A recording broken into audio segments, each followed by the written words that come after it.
And in this video I'm going to have a go at making some, hang on, just a second. Ooh, well, it appears two lorries have just crashed into each other out on our local road over here. And one was carrying a load of strawberries and the other was carrying a load of sugar. And now it appears they've caused a bit of a jam.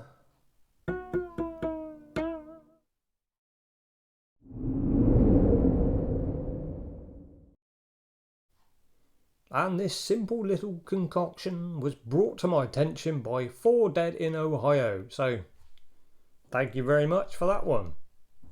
And I'll be using a pot of this strawberry jam. And no, it's not called jelly. If you do call this stuff jelly, then you'd be wrong. Nah, I'm only messing with you. You can call it jelly, but you'll still be wrong. So if you have had a go at making something like this before, then please let me know your ratios as well, and if it turned out okay.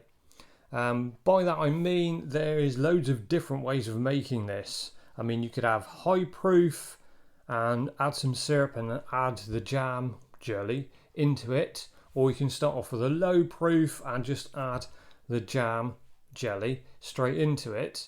But obviously it's all to do with the ratios. The more alcohol and the more water, the more syrup you use, the less of the flavour that this will have in your final product. A second point I'm just quickly going to make is that this jar, once it's opened, it will need to be refrigerated, and they say also to use it within 6 weeks. It will start to go mouldy, and we don't want that, do we? Now I know you're sat there thinking, yeah, but you're adding in alcohol. That's a good preservative. There's also loads of sugar in there. It will be fine. Don't worry about it. Well, I'm not going to take the risk. To a degree, what I'm talking about is I don't want to go anything lower than 20% ABV in my final product. 40%, that would be a good starting block.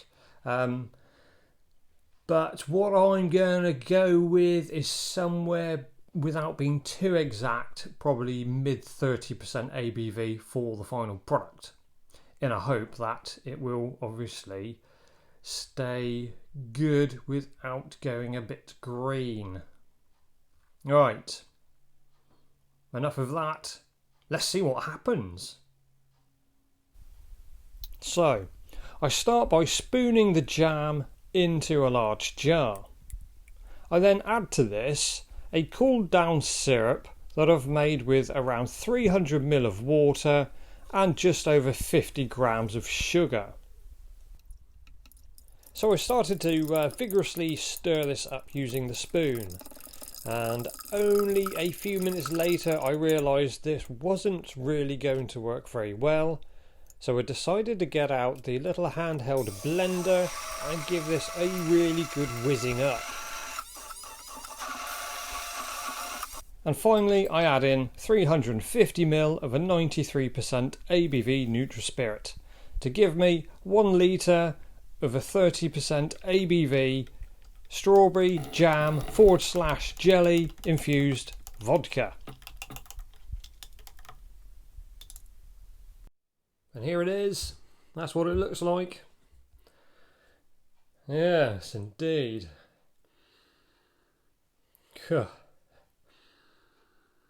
It does smell very potent, and even though it's watered down to about 30% now, you might be able to see the viscosity on this is still reasonably on the thick side.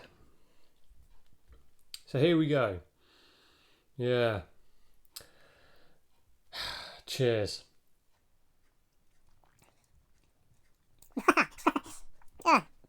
There's not many drinks that makes me chuckle.